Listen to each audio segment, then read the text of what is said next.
ورحمة الله وبركاته. اللهم صل وسلم وبارك على سيدنا محمد وعلى آله وأصحابه أجمعين. وصفة جديدة النهاردة، يلا هنعملها وهنشوف النتيجة إن شاء الله. حاجة تحفة وبسيطة وعلى قد الإيد وحاجات كلها موفرة في البيت. يلا نسمي الله وصلوا على النبي محمد ونشوف هنعمل إيه. معايا كوباية سكر، سكر بودرة، أو أنت عايزة تعمليها في البيت زي ما أنتم شايفين تضربها في المضرب أو بالخلاط. كوباية سمنة، نضرب السكر مع السمنة بالشكل اللي انتم شايفينه ده. اللهم صل وسلم وبارك على سيدنا محمد وعلى آله وصحبه. صلوا على النبي محمد. شايفين الجمال؟ يلا هتشوفوا ايه المفاجأة اللي احنا هنعملها النهارده. حاجة بسيطة. الله أكبر الله أكبر الله أكبر. حاجة يا جماعة وصفة بسيطة وسهلة وهتحبوها إن شاء الله. جميلة أوي أوي أوي إن شاء الله. على فكرة يعني ايه، من حاجة من البيت ممكن تعمليها وحاجة حلوة لولادك وهتفرحهم. ضربنا السكر مع السمنة شوية. معايا 2 بيضة زي ما انتم شايفين كده، هنفضيهم مع الخليط على طول. فانيليا سايلة، تذاكر، زي ما انت حابة تحط. معلش بقى المولد اللي عندي ده، ربنا يخلي كل الحد اللي عنده يا رب أطفال كده، ربنا يبارك لهم ويفرحوا بولادكم جميعا إن شاء الله. طبعا أنا معانا الدقيق ومعايا ايه، ديت معلقتين نشا. معايا 3 كوبايات دقيق. ماشي.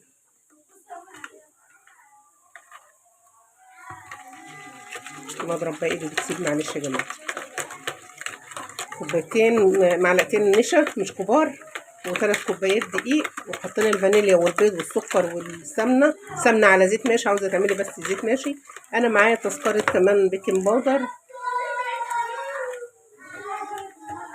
حطينا البيكنج باودر على الدقيق وحطيت ذره ملح والنشا معاهم بالشكل اللي انتوا شايفينه ده يا حبايب قلبي. يلا وصلنا لحد فين؟ صلوا على النبي.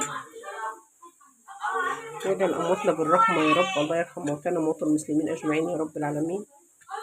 يوم الجمعة كده يا ولاد الدعاء مستجاب من بعد صلاة العصر. حاضر، هخلص اللي في ايدي واحط لكم تحت. المضرب كل شوية يسيب مني بقى، مش مشكلة. ممكن تضربها في الخلاط على فكرة، ممكن تفضل المكونات دي في الخلاط، بس أنا حبيت أبسطها بقى للي ايه، اللي ما لو أنا مش فاضية أعمل خلاط أو ما عنديش كهرباء شغالة حاجة يعني بتصدف. هنفضي الدقيق على المكونات اللي احنا عملناها وهنعمل وصفة سهلة خدت مننا وقت ما خدتش وقت. هنحط الدقيق بالتدريج عشان انتوا عارفين طبعا في دقيق ما بيشرب سوائل وفي دقيق ما بيشربش سوائل كتير. احنا بنحط بالتدريج. احنا معانا 3 كوبايات بس هننزل بهم بالتدريج شويه بشويه. حطينا شويه الاول كده وهنخلي شويه معانا احتاجناهم حطيناهم، ما احتاجناهمش اهو بره المقدار. على فكره هننزل بقيه الدقيق. لو انت حابه تحطي كاكاو هنقسم الكميه ديت ونحط عليها معلقه كاكاو. ممكن تعملي بتشكليها. اللهم صل وسلم وبارك على سيدنا محمد. عادي عادي، كل ست بيت بيحصل معاها كده. دي طرائف. اللهم صل على سيدنا محمد. ممكن على فكره بقى تلبسي كلافز وتعجني ولا بايدك، اعملي بايدك ست البيت بقى. كل واحده يا جماعه كده ايه، احنا في بيتنا مش هنقعد نلبس كلافزات كل شويه يعني.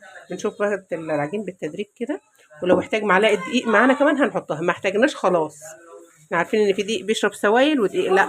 ممكن نحتاج معلقه دقيق كمان او ما نحتاجهاش. انا جيت اجيب كاكاو ما لقيتش عندي، مش مشكله، هنعملها النهارده كده. مش لازم نشكلها بعد كده في مره تانية ان شاء الله. دينا مع بعض باذن الله اوردرات مطلوبه مننا، هنشتغل باذن الله تاني. وان شاء الله هتشوفوا فيديوهات جديده وحاجات جميله قوي قوي تحفه هتشوفوها باذن الله. تابعونا ودايما معانا كده ان شاء الله، واحنا معاكم بنكبر بيكم بمشيئه الرحمن. وبحبايب قلبي اللي انا بحبهم جدا جدا. شايفين القوام اللي احنا عاوزينه محتاجينه هو ده. بص الجمال. هنعمل ايه مع بعض يا جماعه؟ يلا هنشكل وتعرفوا النتيجه. كده شغالين بنعمل ايه؟ بنعمل كوكيز. عرفتوا ايه الوصفه اللي معانا يا جماعه؟ كوكيز. شايفين الجمال؟ شوكليت شيبسي ده بتاع الحراري، ما بيسيحش مع النار. في حاجه تانية شوكليت شيبسي بيسيح، ده لا ما بيسيحش. لما تجيبي من عند بتاع الحلواني هتقولوا له عايزه شوكليت شيبسي مش بيسيح، حراري. بصوا الجمال، شايفين منظر الكوكيز؟ عايز اكلها من دلوقتي. عايز تاكلها من دلوقتي؟ طب استنى لغايه ما نعملها، هنكمل بقيه الكميه ان شاء الله. زي ما انتم شايفين الجمال، بس كله النهارده ايه لون ابيض، ما عنديش كاكاو. فانا هنعمل كده النهارده يا جماعه الكوكيز بالطريقه ديت، واشوفكم في فيديو تاني، واشوفكم بطريقه تانية ان شاء الله.